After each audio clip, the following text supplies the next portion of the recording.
Let's do the Pledge of Allegiance. Pledge allegiance to the flag of the United States of America and to the republic for which it stands, one. When we were requested to supply items for the agenda, and I replied within 24 hours, and then for whatever, I guess the timing's different, that, you know, our agenda came out even before last night's City Commission meeting, and it didn't have anything in it yet.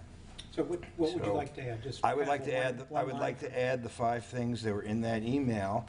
The first one is regarding action plan for Florida law and relating to customary use.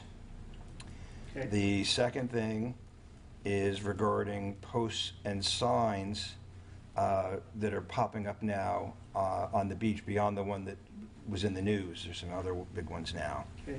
The third is discussing revenue for the city or some sort of revenue or control of some of the things that are being put on the beach that is on what I called untaxed land. I would probably relate this discussion to Mr. Twitty's discussion yesterday as well. Number 4 is beach access points being something that was on our goal list for last year, and I want to discuss how we can address it this year. And the last one is similar to what I said. I said fencing for dunes, but I would say fencing for dunes and turtles, and I'll explain when we get to that point. For dunes and what? Turtles. Turtles, okay. Turtle nest. I thought you said squirrels. I was like, No, I don't know why. I wasn't sure. well, we can throw that in if you want. No, I don't think so. That was it for me. There's construction going on the water side of Serrata. I think as a group we should all be aware of what they're doing. Mm-hmm. What's most visible is the construction. I believe there's a restaurant, a pool, and a fire pit area. And past couple days I've seen some pilings and cross members that look like might be a significantly elevated walkover. Was there like a huge pile of sand there like a couple weeks ago? There's been a lot. Like huge, like We can 10 talk. feet high. I'd be happy to share with everybody. Yeah, what let's I've go. seen. Okay. Great. Do I have a motion to defend the agenda with those items? Yeah, I'll make the motion to modify the agenda to include the items the 6 items we just discussed. Second. Roll call. Vice Chair Kurzman? Yes. Member Looney? Yes. Member Rothenberger? Yes. Member Thompson? Yes. Chair Stevens? Yes. Motion carries. Okay. Can I get any comments on any audience comments? Nope. There we go. Next action item, approve the minutes from the November 19th meeting. Any comments on the minutes? My comment is just that there were some things that maybe could have been more specific, but there's nothing problematic that I saw. Okay. May I have a motion to approve the minutes? A motion to approve the minutes from the November 19th beach stewardship meeting. Second. Member Looney? Yes. Member Rothenberger? Yes. Member Thompson? Yes. Vice Chair Kurzman? Yeah. Stations. Beach. Silent concert. Actually, a future event is another Sunshine State Outdoor Volleyball Association event, February 27th to March 1st, and a Mind Travel Silent Concert March 12th. As far as Keep Pinellas Beautiful cleanup events, in October through December, there are 9 events, 177 volunteers, 328 volunteer hours, and 424 pounds of trash. Future cleanup events, the first Saturday of every month, the Pasta Grill cleanup, and the second Saturday of every month at the Trade Winds. Pinellas County Sheriff's Ordinance violations for October, November, and December, you can see they've gone down significantly. October, there were 22 alcohol on the beach, 10 dogs on the beach, 5 glass on the beach, 7 sleeping on the beach, and 4 dogs off the leash, compared to December where there was only 1 alcohol on the beach, 6 dogs on the beach, 9 sleeping on the beach, and 2 dogs off leash. And then there's a couple of citations, 1 for a dog on the beach and 1 for sleeping on the beach. And then I just wanted to report on a couple of projects that are ongoing. The Pinellas County Posse Grill Dune Planning. Pinellas County is coordinating dune planning project along Posse Grill from 1st Avenue to 7th Avenue. Earth Balance will serve as the contractor. There's a staging area will be set up along Gulf Way between 15th and 16th Avenue next to Hurley Park. Dune planning will include sea oats, panic grass, railroad vine, and seashore dropseed. And the species to be planted will be subject to change once the contractor takes a look at the site to see which plants are needed. And then you're probably all aware of the dune walkover project, replacement of dune walkovers at 2nd, 3rd, 4th, 6th, 7th, 51st, and 52nd Avenue. If the 2nd Avenue has been completed, I don't know if you've been down there to see that, but I think it looks pretty nice. They're working on the others. And that's all I have for my report. Subject to any questions. Any questions? The walkovers, is there any opportunity for us as a group to be involved in the design or provide input for those? Not This now. might be too far along gone. Yeah, we're too far along now, but, you know, in future projects, sure. Is that something that we as a group would want to do? To review what they have?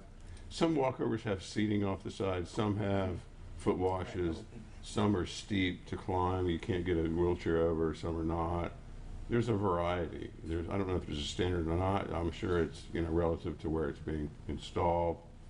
But since it's in our purview as a beach, you know, amenity. I do know that the Florida Department of Environmental Protection has guidelines Sure. on them. I don't recall if that includes seats or anything like that, but I do Right. know that there are some guidelines that Yeah. they have to follow. I don't know that we'd want to get in the weeds, Yeah. but if we could look at it at a high level and just see what it includes. Well, I think what might make sense is to go out and take a look at what's being done now, and then we can take that feedback, and the next time we do some Sure. replacement or repairs, we can Good take idea. that into account. There was a comment that came up just by a resident about putting treading, and Yeah. That helps. I noticed it, Yeah. yeah. yeah, so we're taking a look at that, and you know that, Yeah. you know, I know some of them are steep, and some have to have stairs, and you know. So when the walkover is done at the avenues throughout Pass Grill, is there like a part 2 of 1? Is there one part 2 of 2, or is there another set coming out? This is a separate project, Okay. and so, you know, when next year's budget is set in October, there may be, I mean, now would be a good time to, you know, take a look and make any comments that you might have for future dune walkovers. Okay, Yeah, thank you. yeah, our budget development will begin in the summer, and then we'll get that approved in October, before October. Any comments? Yeah, I'd like to just say thank you. I think last time was your first meeting, and I didn't go back and look at my notes of the comments I made, but, you know, looking at this, I just think it's perfect, and I really appreciate it. Thank you, appreciate it. Any comments? No comment. The one thing I would mention, does everyone get access to the Friday weekly city manager update? I don't know if it's Yeah. mailed to me. I don't know if it's mailed to you. You That's can good get on- stuff. That has a lot of information that's real time, so if you don't get that, I think it's Mark who sends that. Yeah, Get on that distribution list. Okay, It's also on our website. and it's also on the website. You covered both A and B, correct? yes. All right. Let's move to items for discussion. Go to the first one, which I think was Florida law. Okay, And thank you. then I believe the city attorney can update us on a week-old case or ruling. Yep, there's a recent decision from the First District Court of Appeal And I think that was sent to you. I sent it to the clerk, and hopefully it was distributed along with an article. So this is something that I can prepare a presentation for you for the next meeting. The basic idea, I think we talked about maybe 2 meetings ago, or 2 meetings ago perhaps. As you know, there was a Florida statute that put the onus on the counties and the cities to sue their own beachfront property owners to establish customary use through a judicial determination. In the Panhandle, they decided to do that, and it resulted in millions of dollars being spent by the property owners themselves, as well as the city, who had to hire private law firms to do that. That case reached a settlement with a number of the property owners. There were some other property owners that had not settled. In that case, there was also an ordinance that tried to establish as well. So it's a bit more complicated in terms of how it actually relates to what's going on the beach, and it is interrelated with our number 2 add-on, which is signs on the beach. So I think next meeting I'll bring something forward on customary use doctrine, and then I think John has some materials that he wants to submit or talk about today about signs on the beach, where he's found some additional signs. The one that was in the newspaper, that one has been removed, but there are some other signs that John wants to talk about, and I would like to take a look at what he's going to present today and then bring something back with Brandon, because we are looking at potential sign ordinance revisions to address signage on the beach. They're a little bit interrelated. Yeah. Thanks for the update. If you don't mind, I have a question. Mm-hmm. I know that, I think it was the Undertow put the signs up, right? They had a trespassing incident. Is the city, or you aware of any net new trespass matters that have come up since then? I'm not personally, but I can bring that information back to you at the next meeting too. That'd be helpful. And then, one of the things we asked several meetings ago as we were doing the behavioral and the turtle lighting, wildlife lighting, sorry, excuse me, that we didn't do anything that would paint us in a corner that would stop us from having a customary use in the future. I think we asked you to put a strong eye on that. Do you still contend that what we approved here and what the planning board has approved is okay? We haven't painted ourselves in a corner in terms of customary use? Yeah, no, we're okay. And customary use doesn't need any action from the city to become the law. It is already the law, so it's out there. Okay. So, and nothing we've done in our ordinances abrogates any rights under customary use doctrine. Are there any active customary use cases on the beach? Are there any active cases regarding the customary use? In a way. On the beach right now? On Treasure Island? On our beach? I don't think so, but I'll check that too. I have some things. So first off, the issue is how customary use is used. And, I've been following this Fort Walton case that you mentioned, the district, in whatever district, I don't remember, at one of the courts. And, it was a backstreet boy who was the landowner. And luckily it wasn't a beach boy. And he was suing for emotional distress. And so they have 20 days from that court date to come back and refile. So it's not over yet. And, one of the key things was just simply you can't ask for money for emotional distress in that kind of a case. But what worries me is that then there was like a lawyer who was in one of the videos that's out, who acts like she's representing or helping the public, and starts talking about, well, you see, this proves and solidifies our right to the water on the wet sand, or the rights to the wet sand.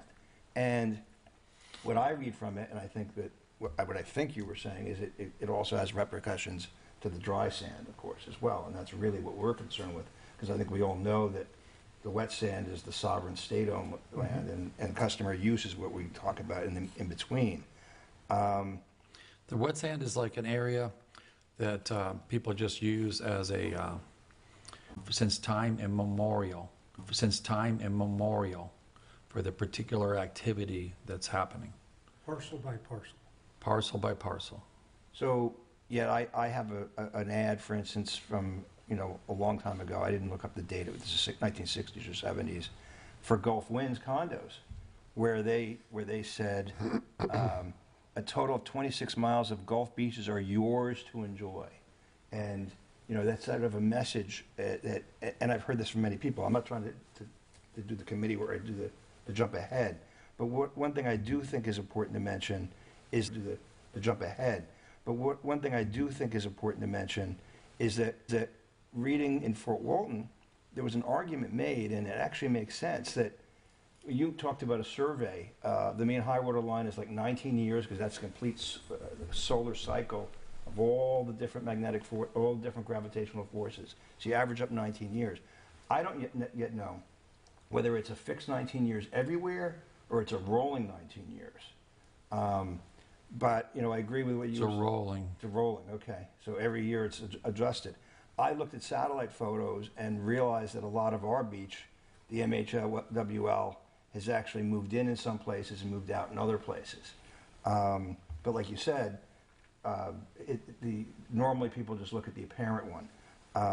But when I go back to the October 2019 City Commission meeting, which I was watching for another reason, that's the one where the city attorney at the time was talking about how, it could be argued that the beach has always been public, that the history is there in the museum, which is why I took all the pictures I did in the museum, and other things like that. But he lamented that we had missed our opportunity in the city to do a full customer use ordinance due to that law that had just come out.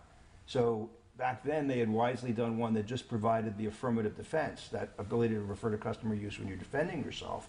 But we didn't have that full one, like other parts of the state had, that really gave customer use, and he was upset by that. So I'm thinking that because of all that's happened, and next administration, at the state level or whatever, may change it yet again, I'm proposing that it would be a very important time to move forward on something in writing in our ordinances. It doesn't have to be specific, but something that really strengthens it. And I also was looking for another thing, and came across the August 27th, the last meeting in August of 2024, right before the hurricane. And at that city commission meeting, they had decided to do a joint meeting with Beach Stewardship and come up with a plan on customer use. And I remember talking to somebody after that, and it was because there were still some cases on the cusp.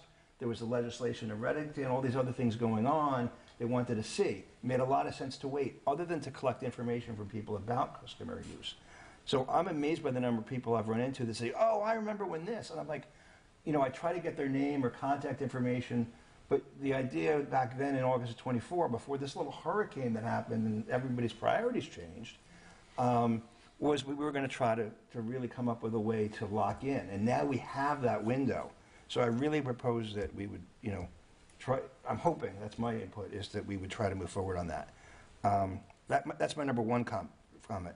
You started covering number two, but I don't know if you want to. Let's finish with one. Do you have any, I just want to make sure. Yeah, No, thank you. Nothing. And I think we have for the next meeting, so number one, you'll come back and we can talk about it in more depth. Mm-hmm. That'd be great. Okay, now we can get a number two. Okay. So posted signs, and I could stand there and show you some slides or whatever, but there's in our ordinance, in our draft ordinance, we start talking about 4x4 posts, wooden posts to mark the alcohol zones. I don't really agree with that, but on top of it, it looks like some people may have jumped the gun. So if you go up near the Silver Sands, it's not the Silver Sands, but you start working south from the Silver Sands, you'll see these 4x4 posts, not just 4x4 posts, but you can see the hole drilled in it that lines up with the hole drilled into the next one, which to me suggests they're planning to put ropes into. And, you know, it's not just a post, it looks like it's been concreted in. And what really upsets me beyond all of that is that some of them are even on the water side of the weed line, which is the natural place where the weeds are pushed, you know, up from the waves. So I'm like, wow. So they may have done a survey and said, well, the 19-year MHLWL is over here, and stuck a post. But that's not where these are supposed to be. First off, the intent of these posts is for alcohol zones. And yet, children are in them because it's any guest to the hotel, and it really is a guest, it's really a hotel guest delineation. So my comment is not just about, and as I said, is the juice worth the squeeze? It's not just about the signs or the posts themselves, but the intent. And I really wonder if it's so important to have us be excluded from parts of the beach under what I would almost call maybe a pretext of alcohol zone. And why is it so bad that if someone gets their drink from a bartender who's, you know, a responsible person who's selling these drinks, I'm not talking about coolers. Why is it so bad if a person who's a guest of a hotel takes their drink and walks towards the water past the line? Do we really want to turn our beach into a bunch of posts and signs under the guise of saying, well, this is to control alcohol? It has nothing to do with alcohol. So that's a key part of it too. And I do have, from an earlier meeting, when beach stewardship was covering the sign ordinances, or I'm sorry, the beach ordinances, there was a lot of stuff in signs, about A-frame signs, bringing them in at night, all this kind of thing.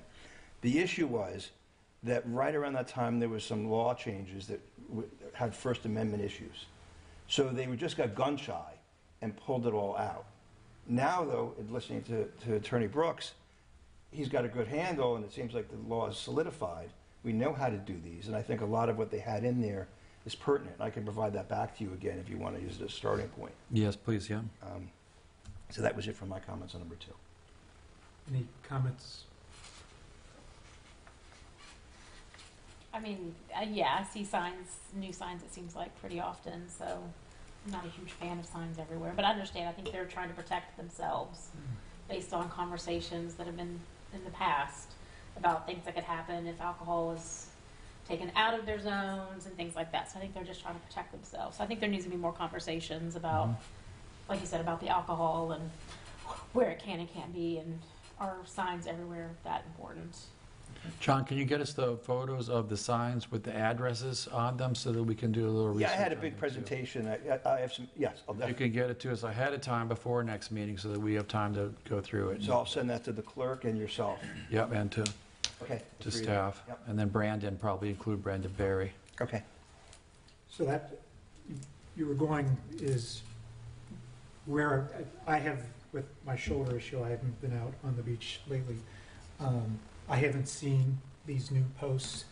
I do know that one of the things you mentioned that you were worried about is putting a rope up. That's a rope and post fence, and that requires not only a state permit, but I would ask the question, wouldn't it also require a city permit to put up a rope and post fence? I do know for the state you have to in the CCCL. So I would just make sure of that. So the issue of putting a fence up and blocking people from moving would require permits to go through. If they're just putting up a post, I do know that the state allows a single post sign, but do we allow just a single post? If it's not a sign, I'd ask the city to take a look at that. What's the purpose of it? Now, if it's because we require to mark out, which is more landward, where cabanas go and alcohol can go, and I actually can rationalize why that would be there, so they can enforce where booze is going or alcohol is going. You shouldn't be out of that. I do believe that St. Pete Beach has a good reputation of being a family-friendly beach, and I do agree with the ban on alcohol, but we've made a concession to those resorts that within a marked area, they can do that. So I'd like some more information. How many new posts are we talking about? Where are they at? And have the city do some research. Let me just add that, I did show for the camera, since the camera's aiming at us, what one of these posts looks like with a red reflector on it. But I doubt that these are consistent with where that, quote, cabana zone would be. And I went a couple Sundays ago with my wife. We just sat down on a towel about 5 feet inward from the post. And, I mean, that beach attendant was talking to us quicker than flies would find food. I mean, he was immediately there, shuffling things. And this is like the Fort Walton thing where they come in with the drill right behind you. So I think that they're already, they didn't ask me to leave, but it was like, where are you from? Where are you staying? They try and get you a drink?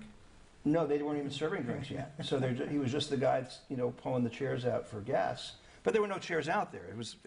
Before we react, let's have the city, give them the information, have them go take a look, and we can go from there. Yeah, it went peacefully, but I just, Good. that's number 2. Anything else on number 2? Signs. Posts and signs? we Posts and finished? signs. Okay, number 3. So this one's revenue, and I'll just start I don't know if it's in our beach stewardship to talk about where to tax and what to tax and all that. We can talk about it, but I would say, in my belief, I would ask the city what would be the appropriate committee to talk about what to tax where. You guys might disagree with me, but I don't think we're a taxing committee. We have a committee of staff that's looking at revenue sources. In the event that the legislation passes and that the House bill, the House committee bill, would increase the homestead exemption by $100,000 for each year for 10 years. So say you had $1 million house, in 10 years you would be paying ad valorem taxes to the city for non-essential services. You still pay for school. So it would have a huge fiscal impact on the city. So we are having look-aheads with staff, and we're looking at potential revenue sources. And this is an interesting issue that I can bring up later with the staff today about what revenue are we getting from the beach, and what revenue sources are available. It may not have to be taxes, it might be permits or licensing fees or concession fees that we have at our own beaches. What are the opportunities out there, and are we making full use of them?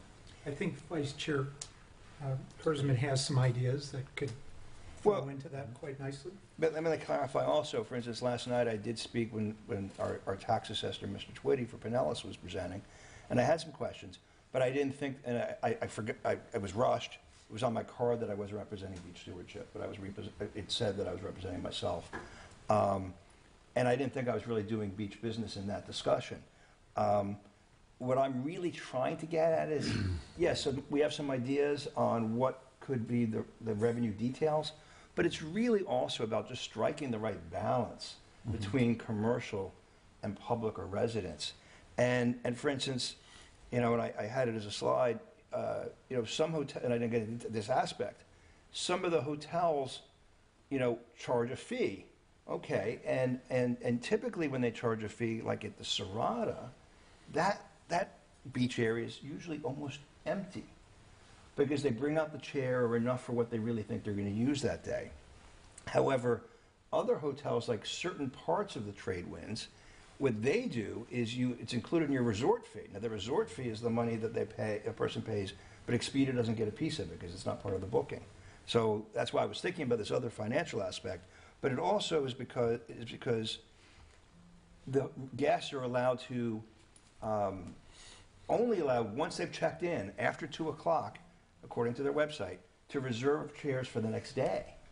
So if I was a guest there and I was entitled to chairs that I just had to pay for whether I used them or not, you know I'm going to call and say, I want a chair tomorrow, even if I plan on going to play golf all day. Maybe my plans will change. So you have littered with chairs. And so it's not just for the revenue. It's also to have the hotels or commercial establishments think a little bit about what they're doing filling the beach. The other thing is, relating to this, you know, we said that we had our ordinance being activity-oriented because we didn't want to get in the way of Senate Bill 180. But Senate Bill 180 is about development. And where you put your chairs and all these kind of things is activity. So I still feel that it's not fair even to have an activity ordinance that's so focused on what residents and the public could do, except for tiki huts, that got in there. But that we need to also make sure we balance it with the activities that the hotels are doing, the commercial interests, might it be more efficient? Yeah. So those are my main comments about that. Okay. Any other comments? Number 3. Okay. Number 4, access points. You been starting off each one. Do you want to start this one off too? No, I'm not. Okay. So beach access points, this is one on our list from last year. It's still vital. When I was outside talking to Mr. Twitty and the mayoral candidate was out there and another gentleman, the other person who's been here a long time just started going on about the access points. I said, well, no, I'm not talking about access points from a taxation perspective. I deliberately removed on my access point discussion. But I really want to get with him because he was yet another example saying, we used to have this access point and this access point and this access point, and they've all been taken away. And it still gets into that whole discussion about the Attorney General saying that, you know, even a street vacate does not vacate the deeded rights when a development was made and certain other properties. We're told this is the area, and I have those, some of those. And then there's the state statute, FS 161.021, which indicates the public's right to laterally traverse the sandy beaches of the state where such access exists on or after July 1987, or where the public has established an access way through private lands by prescription, prescriptive easement, or any other legal means, unless a comparative alternate way access way is provided. And of course, that should be approved by the city commission or somebody. So it's really addressing that and getting a handle on making sure we don't lose these easements that we have. And I see a couple that are going. So I think it's getting to be time sensitive. That'd be helpful to have a list of addresses too. Sure. Is there I know you'll supply it, but I don't know if you know, are there any easements or prescriptive easements or prescription in going on now to get an easement in the city that you know about? If we get the addresses, we'll check with Brandon, and I'll have Brandon check other ones as well. And by the way, I do recognize that there are certain parts of the beach, if I just qualify, that I know have gone through the legal processes and have made sure that they really do have the private ownership that they have of areas of the beach. And I know that there's certain access ways that similarly are controlled, but I'm talking about a lot of other areas that have typically been public.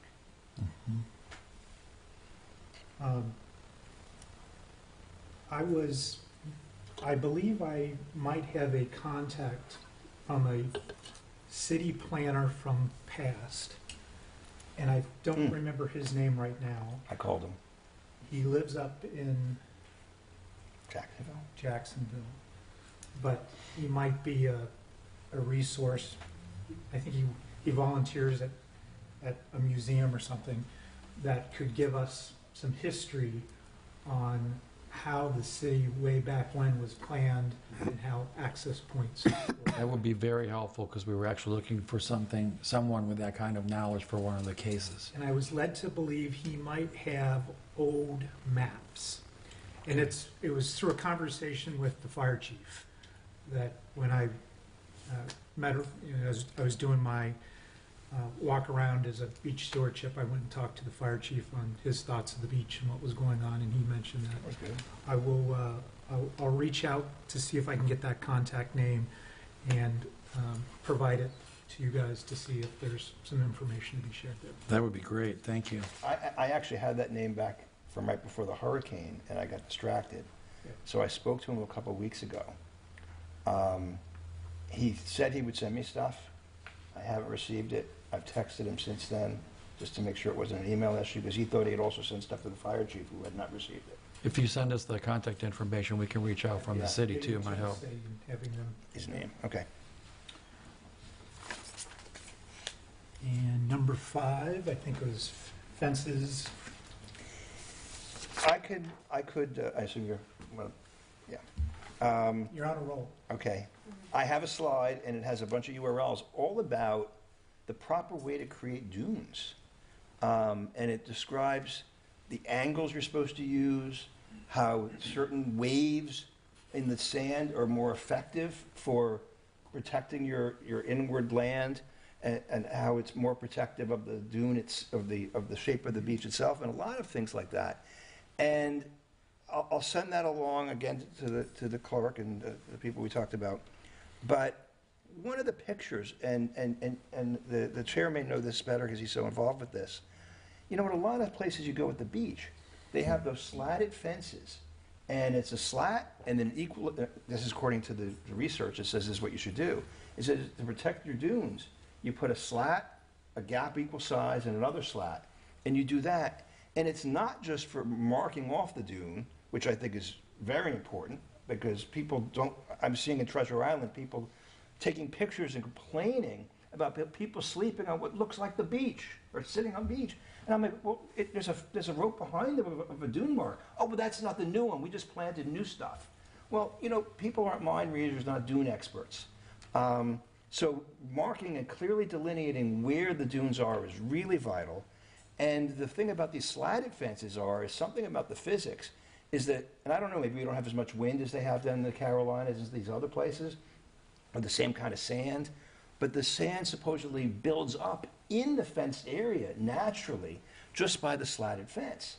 So I was wondering why we're not looking at something like that and marking off the dunes with a slatted fence. It doesn't have to be obtrusive. I'm not talking about the height here, but the physics of it could help our dunes and help protect them. So I'll forward that along, and just to quickly say the turtle nest thing. I was grappling with, you know, we're focused so far much on making sure that the turtles don't see the light behind them of the hotels. We can't run out there and put little sunglasses on the visors. But they're only an inch off the ground, and I've gotten down an inch, you know, as close as my eye could get. And I'm like, oh, I don't see those lights anymore. And then I said, well, why don't we put a fence behind it? It might be nice. And I know there's a lot of regulations on what you can do with, you know, you don't want to be, you know, hurting the turtles. But a partial slatted fence, instead of just the post and the rope that marks off identified nests. And maybe even a second layer right near it, but I don't want them to get trapped in between. And again, I'm not prescribing the width of the slats or anything like that. But if there was something between the nests and inland that was a little more solid, they still could walk through it, but it would help prevent them from even seeing the light that's behind them. It still could reflect off the water, which is what we really want. And so I was just throwing out something like that maybe would be interesting for the turtles too. Comments? Yes, sir. So I couldn't agree more. If you recall, I think not last summer, the summer before, I actually gave a memo that had a stack of Florida Department of Environmental Protection guidelines. One was for rope and post fence to keep people out of the dunes. Another one was that for sand fencing, which is what you're referring to, Yes, sand fencing. which tells you exactly, you got to measure where the wind is coming from and how to do that and to be turtle friendly. So there's guidelines, and I believe with that conversation they actually roped off Passagro, and I would hope that you encourage public services to look at the new dunes on Upham, get that rope and post fence up, but as well as use sand fencing, because sand fencing mimics what sea oats do. So sea oats grow, the wind comes, it hits the sea oat, goes down, builds a dune. It's a artificial sea oat. So those are tools in the toolbox to help us build more. I think dunes are infrastructure. They are the seawall of the west for us, and the more we can keep the water out, the less flooding we will have. So I couldn't agree more. For the sea turtles, though, yes, the baby turtles, if you put something behind them, if they would walk directly to the water, that would be great. It's the mothers that come up and look to where the nest. If there's all that bright light, that spooks That's bad, them. too. And so just having a piece of plywood. It's not cool, it's not the only cure. But that's, you have to think about the mother and where they lay. So if you have all these unnatural lights, the mother's not going to come and nest to then have the sea turtle, the baby turtles like that. So it's Yeah, well, broader that. than that. But we've had a lot I could- we've had a lot of crawls in the wrong direction, so I just try to help. I had, before we did my building, I had I had baby turtles in my swimming pool. And once we had that, we literally redid our building. We got a gold stamp certified, because we were in it for a year, we didn't realize it. And as a building, we decided to get sea turtle certified and turtle glass, and we did it all. So what confuses the babies is as a lower threshold than the mothers. The mother went up and laid the eggs, but then the turtles got confused. So this idea maybe could help that scenario.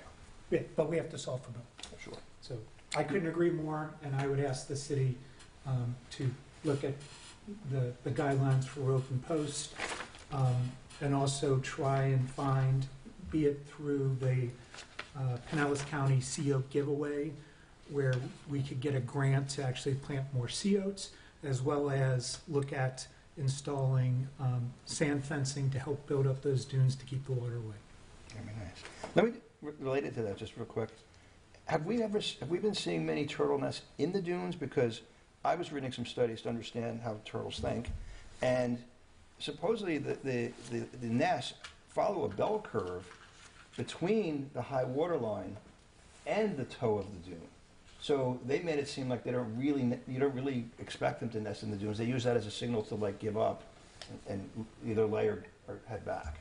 Is that? I've seen them all over. I've seen them in the dune. In the dunes. I've seen them on the mean high water line. I've seen them on the edge.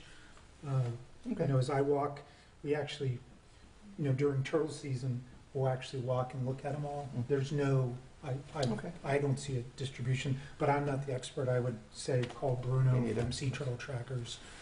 He might know more. Thank you.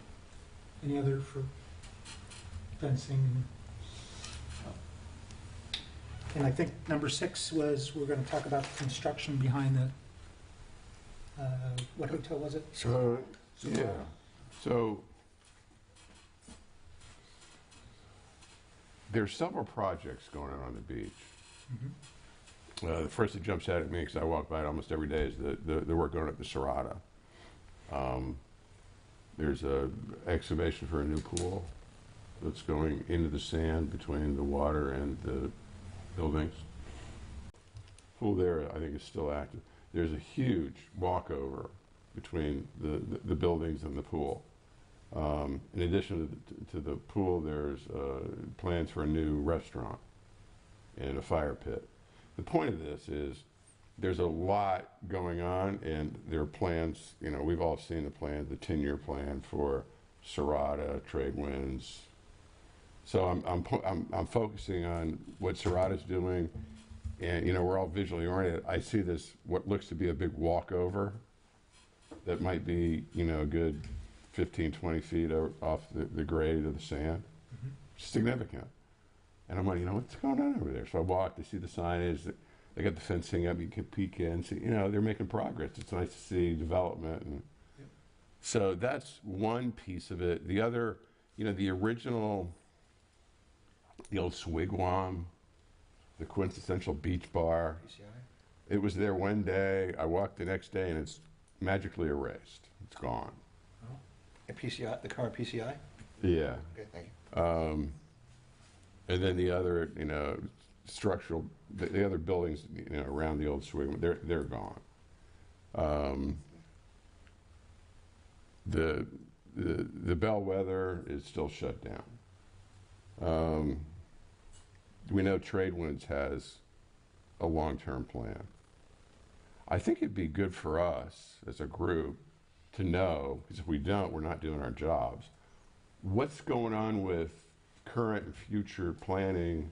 I'm not talking about, weed level, high altitude, just general summary. And maybe if, Brian, if staff can do some, like a comprehensive, high-level report as to, here are the projects, here's what the future looks like at a very, very high level, no detail. Tell us where they are, what they're planning on, what to expect. Because if I know folks come to me and say, hey, Bill, what's going on in front of the Serrata? Or what's PCI doing? And I don't know. And I need to know. I mean, I can read and educate myself, but I think all of us need to know those things. So I've got the Bellwether, the Serrata, the trade winds, postcard in. And that's about as far as I go on my stretch of the beach. There's probably more south of that I just out of sight, out of mind. So if we want to add, or if we think it's a good idea, so that kind of comprehensive general report. Just kind of like a status update of projects and where they are along the beach. And if there were any requirements in the CUP for them to do anything There always is, yeah, for the right. beach. What are the conditions? In the sand, Yeah. Yes. Okay. I think that'd be helpful for me. I know it'd be helpful for me. I think it'd be helpful for us. I'm tossing that out there. I It's a agree. Yeah, I did see the huge pile of sand, and I was like, where is that going? Because it's a significant amount of sand. I think what you They saw, pulled it out. Yes. Did the pool. yes, It was ginormous. Yes. Yeah. We yeah. had friends in President's Day weekend, so we were vacationing at the Hilton. It was So- very nice. Yeah. I'm assuming that is landward of the CCCF. That's what I was going to ask. I don't know. Coastal construction control line, Yeah. landward, so it'd be away from the water. I guess. The beach is so deep there. I really don't know. It's a very deep beach. And why? I mean, if that is in fact going to be a tall walkover, I do. Wow. know What's it some of the walking over? Some of the conditional use permits, they had to rebuild a dune. Yes, And they might be doing, they Okay. might put a dune there, That which would- is, that would we explain. like that. Sure. They may be And then a creating- walkover right? to go over that. Right. That's what we want. And maybe the dune kind of buffers the water from the pool, and Yeah. I Once think it's planted, As a yeah. property owner, you would want that. So when the next Sure. storm comes, it's going Right. to stop yeah, the water. let's go around it. I think we have to, there's something to be cognizant of. One is, I'd like to ask that we get this information ahead of time, not the project status when it's too late. But if we think that they're getting permits to do something and it's so close to the beach, maybe that's the time frame Sure. to let us know.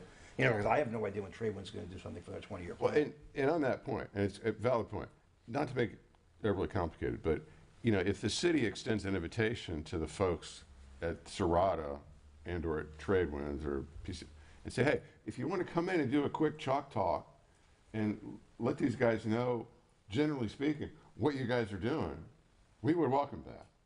I would welcome that. I'd be willing to do a special meeting for that. Yeah, sure, absolutely. I mean, and then we kind of become the conduit that it starts there. I'm not talking about making a big deal out of it, but just like a status update. We know we got this 10-year plan. Yeah, where the trade winds, and here's what we're doing. Generally, here's where there's going to be a pool, and here's that. Well, matter of fact, before you did the Serrata or the Tradewinds, I tried to have items on our agenda here in Beach Stewardship to talk about what people, and I want to hear from the public too, Right. thought was important for protecting the beach in light of what was going on with some of the conditional uses. Sure. But, so, I'll wait till you're ready to go around for comments. And then, and closing on that piece of it, I got a few others here. If memory serves, I believe the trade winds and the Serrata and their closeness to each other, I think their general long-term plans include some activity with potentially maybe like a boardwalk kind of thing. And if that's the case, then that would be a good starting point for how does that work to neighboring properties? What Treasure Island's done with that meandering boardwalk between the beachy area and the hotel construction area, to me it's nice. and it gets a lot of use. And I've always thought it'd be great to have that kind of thing here on our beach. It's a huge project. It's going to take coordination with all the beach owners to make that happen. And this would be, I think, a good catalyst to begin talking about that. Because you've got two of the really big, large resorts in the center of the beach, pretty much next to each other, and I think they're all saying kind of the same things in that regard. So, I'll go this way. Yeah, okay. The question of which side of the CCL is on is important. And then whether I guess digging out a pool on your property and then dumping it on the beach, I think that's a DEP question. And it reminds me of when the zip line was built at the Trade Winds, and it went from the property into the sandy beach with a big area of the beach roped off. And I particularly took offense to the roped off area and asked the city about it at the time, and past administration, in so many ways. And they said, well, the DEP approved it, so we don't do anything. I said, wait, so if someone wants to build a dock, they have to go to the DEP, they have to go to the state, they have to go to the county, and they have to go to the city. But if I want to build something on the beach, I only have to get the DEP to bless it and we're done. So I really think that we need some procedures at the city level at a minimum, that it's not just up to the DEP to say, well, it's not hurting the beach from the environmental protection aspect, but there's other aspects involved. And so the city does need to be part of anything that's built on the beach, even though it was, quote, maybe temporary because it had claws that dug into the sand, but it didn't move that often. And me and my neighbors now are talking about doing a zip line across our little cul-de-sac because, gee, there's no city rules about zip lines. But I don't think that's really the case, if we're just joking. And I'm very sorry to hear that PCI knocked down so many of their buildings. People have had, I feel like the beach should provide something for everyone. It doesn't have to be the same people. And it's too bad that they've lost something. But I hope that new places will replace it. And that's my comments. No comment. I agree with what Bill was talking about as far as getting some information and not being in the weeds. But I have people coming up to me, hey, what's going on over there? I really don't know. right. Don't know anything Right. about it. Oh, while we're on it, before we move on, do you guys know of any other significant projects underway, like that would be south of the Bellwether? Like Miramar's rebuilding, but I haven't seen any activities on the beach per se. Because we would want that on our Well, little, maybe the little sheet. I haven't really noticed anything from like Dawn, anything down in Paso Grill? just the Yeah, on the plantings, beach. yeah. Dan, anything down in Don's Paso Grill? doing the ballroom, but that's on The Don's got, that's going on the other side of the block N. Yeah. okay. That's a good start. Mhm. Trade Wind Serrata, PCI, so large resort district, right? And I've got a few other things, if that's okay.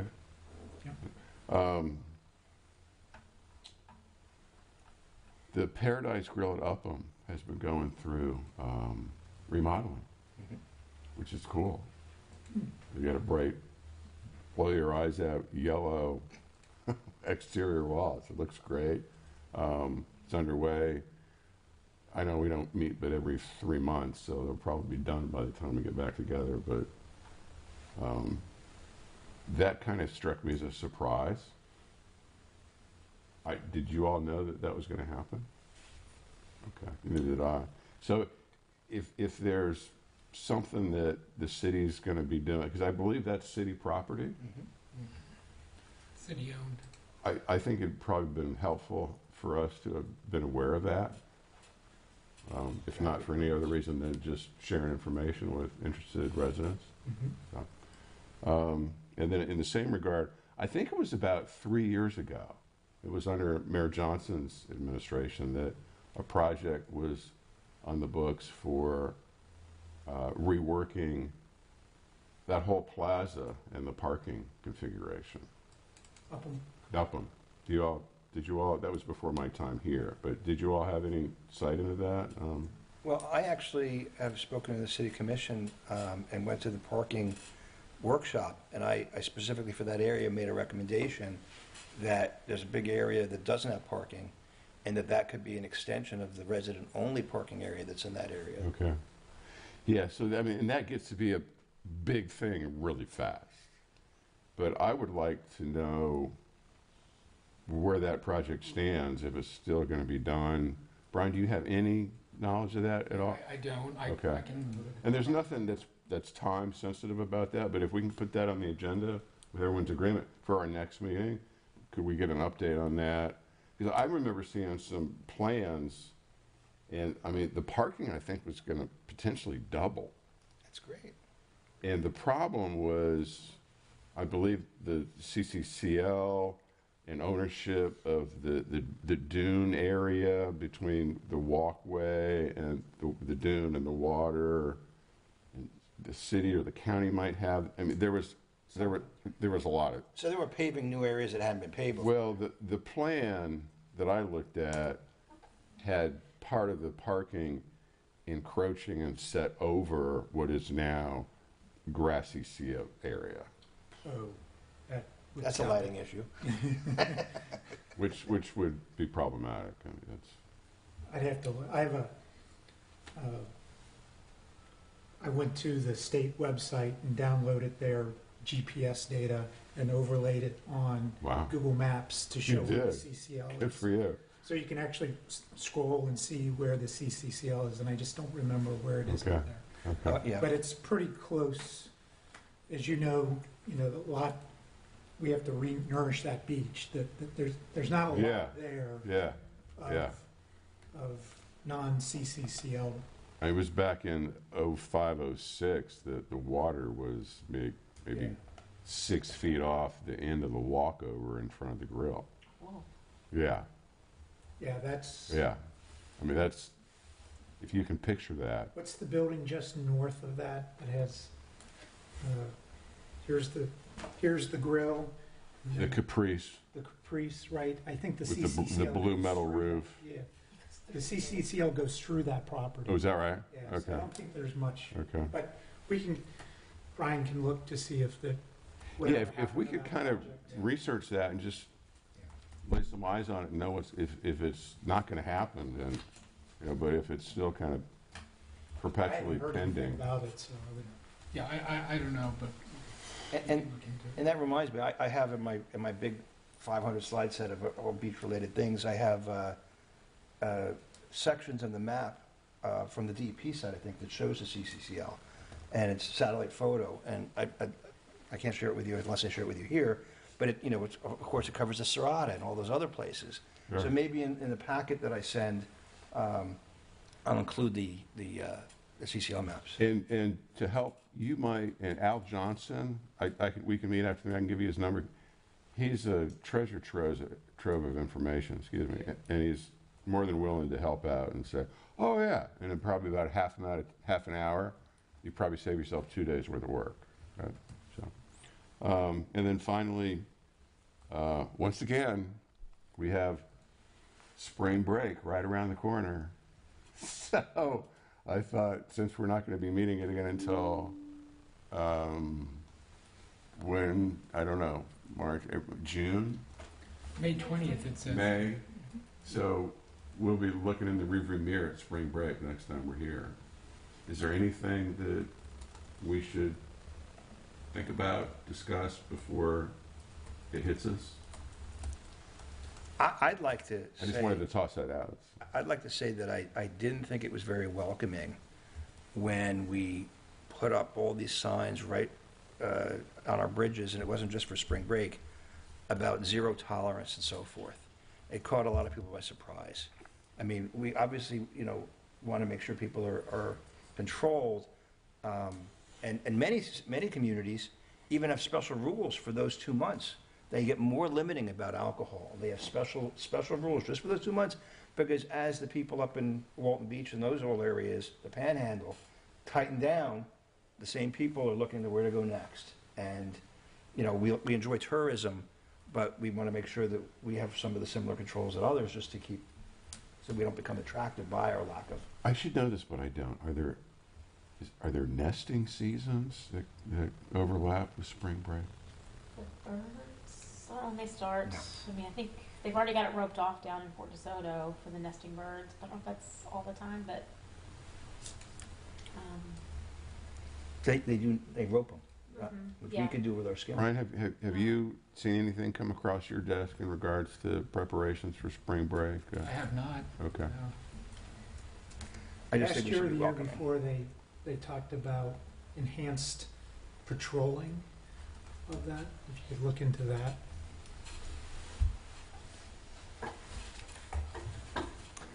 Parking, nesting, enforcement, general awareness. It might be kind of a lackluster spring break with, you know, the places to stay on the beach are not what they were 2 years ago. So, we don't know. I think the PCI actually is taking reservations for Are the they? time frame. They don't look that ready, but hopefully they will be. That's my recollection. It may have changed by now.